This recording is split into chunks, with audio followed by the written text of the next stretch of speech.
Baik, Bismillahirrahmanirrahim. Assalamualaikum warahmatullahi wabarakatuh. Waalaikumsalam. Waalaikumsalam warahmatullahi Waalaikumsalam wabarakatuh. Waalaikumsalam. Waalaikumsalam warahmatullahi wabarakatuh. Kami dari kelompok 9 yang mana akan mempresentasikan mengenai penerapan materi pada AS Tarnet yang mana nomor AS-nya adalah 55699.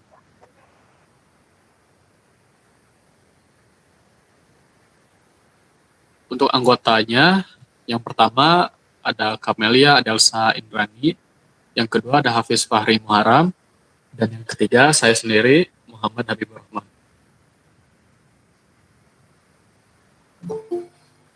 Adapun table of content yang pertama adalah deskripsi AS mengenai penjelasan nomor AS number.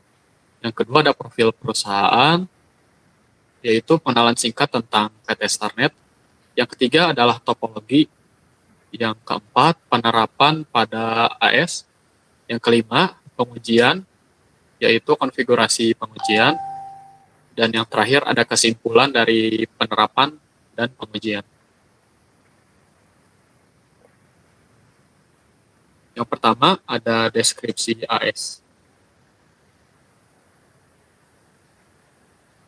Deskripsi AS yang pertama ada AS number 55699, AS name-nya Starnet, strip A, S, ID, allocation statusnya assign, traffic estimation-nya 20 sampai 50 Gbps, website-nya ada yang tertera, IPv4 prefix-nya 35, IPv4 peers-nya 6, IPv4 upstream-nya 4, lalu selanjutnya IPv6 prefix-nya 4, IPv6 peers-nya 2, IPv6 upstream-nya 2, email kontak sama abuse kontaknya tertera, address-nya atau alamatnya PT Cemerlang Multimedia di Jalan Bangau nomor 2 sampai 4, Bogor, Jawa Barat 16161.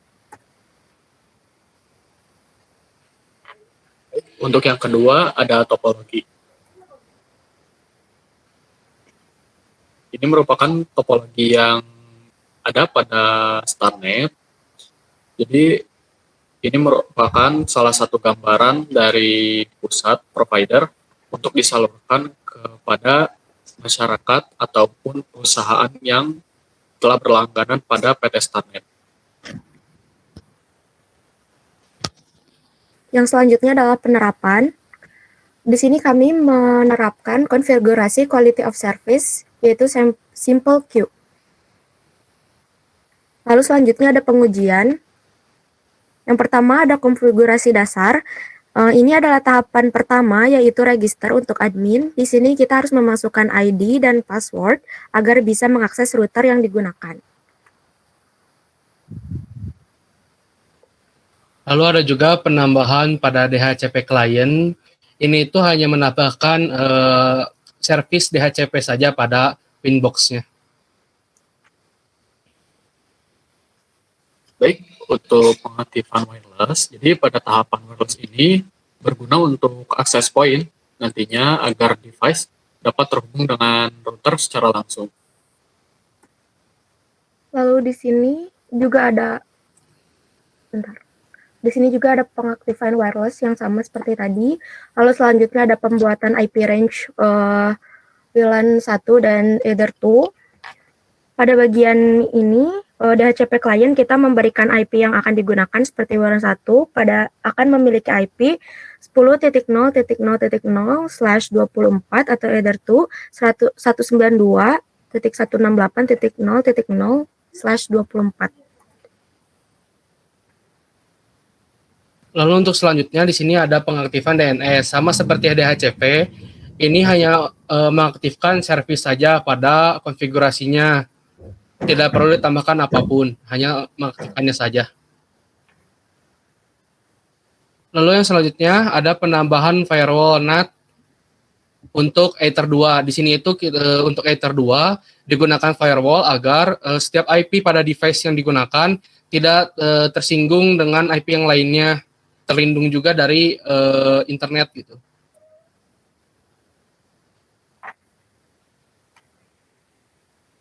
Baik, untuk selanjutnya ada pengacapan simple queue. Jadi pada tahapan ini kita melakukan register device yang akan dihubungkan pada router dengan membuat IP device static agar apa yang didapatkan akan terus sama. Lalu setelah itu akan dilakukan simple QQ atau pembatasan bandwidth yang dapat digunakan. Selanjutnya di sini adalah penamaan member yang ter-queue. Seperti yang dilihat pada gambar, setiap device yang terdaftar dapat dinamai dan diatur besaran bandwidth yang digunakan. Simple queue ini dapat membatasi berbagai hal, mau itu IP ataupun koordinat IP yang dituju. Semisal penggunaan YouTube dapat dibatasi sebesar 5 MB per second ataupun Zoom sebesar 100 MB per second.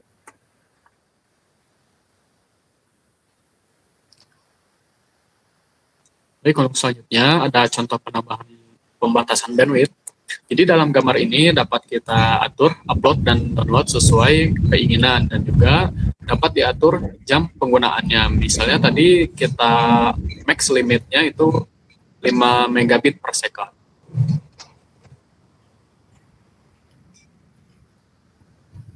Lalu selanjutnya rules pada simple queue.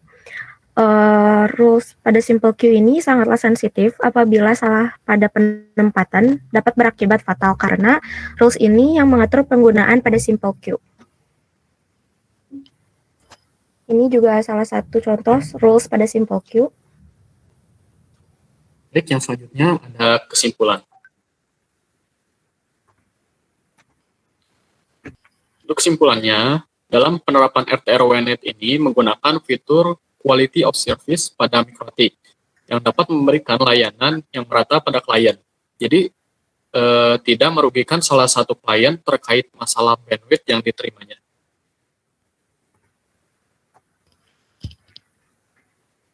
Sekian dari kami. Mohon maaf apabila banyak kesalahan kata ataupun dalam penyampaiannya. Terima kasih. Apabila ada yang ingin pertanyaan, kami persilahkan. Izin bertanya. Ya, silahkan, Almira. Perkenalkan, nama saya Almira Rahma Fadila. Izin bertanya, apa yang bisa dijadikan target address dalam simple queue? Terima kasih. Oke, terima kasih Almira jawabannya. Izin menjawab, saya Kamelia Dalsaindrani, absen 7. Jadi parameter dasar dari simple queue ini adalah target dan max limit. Targetnya itu dapat berupa IP address, network address, dan juga bisa interface yang akan diatur bandwidth-nya.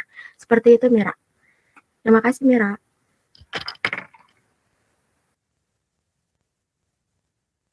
Terima kasih, Kamel. Baik, ada lagi yang ingin bertanya? Ada nih. Aku mau nanya, Bangga.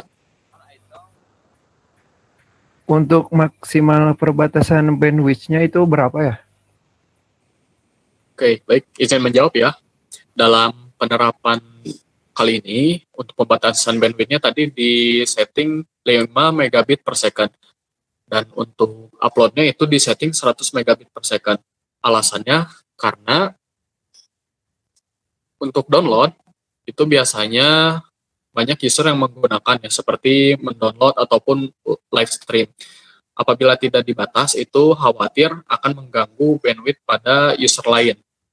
Jadi, kita membatasi seperti itu supaya jaringan tadi merata. Dan untuk upload, mengapa di setting untuk 100 megabit per second? Itu alasannya karena biasanya jarang sekali yang untuk upload dan membutuhkan jaringan atau koneksi yang kuat dalam upload file supaya mencegah terjadinya kegagalan dalam mengirim. Seperti itu. Oke, makasih Bib. Saya boleh bertanya? Baik, silakan. Sebelumnya izin memperkenalkan diri, nama saya Andi Biaga. Jadi di sini saya mau bertanya ya, apa manfaat atau benefit yang didapatkan oleh admin dan user dengan penerapan RTRWNet tersebut? Baik, izin menjawab kembali ya. Ini ada kaitannya dengan pertanyaan yang tadi oleh Noval. Jadi untuk yang pertama, benefit yang didapatkan oleh admin yaitu bisa mendapatkan salah satu penghasilan. Jadi dengan menerapkan FTRWNet ini menjadi salah satu kerja sampingan. Dan yang kedua, untuk user, benefit atau manfaat yang didapatkan adalah biaya langganan yang lebih murah, terjangkau. Berbeda dengan misalnya kita berlangganan secara pribadi, biasanya itu harganya lumayan tinggi. Dengan menerapkan FTRWNet ini, harga yang diberikan bisa lebih terjangkau. Dan juga apabila terjadi masalah, kita bisa langsung konfirmasi dengan salah satu admin, misalnya tetangga kita sebagai admin, bisa langsung diinfokan terjadi masalah apa. Mungkin seperti itu. Baik, terima kasih penjelasannya, Kang. Baik, terima kasih kepada Akang Teteh untuk pertanyaannya dan telah menjadi audien pada hari ini. Mohon maaf apabila presentasi yang kami sampaikan tadi kurang jelas karena jaringan yang kurang baik juga. Mohon maaf sebelumnya. Saya dan kami pamit undur diri. Assalamualaikum warahmatullahi wabarakatuh. Waalaikumsalam warahmatullahi Waalaikumsalam warahmatullahi wabarakatuh. Waalaikumsalam warahmatullahi wabarakatuh.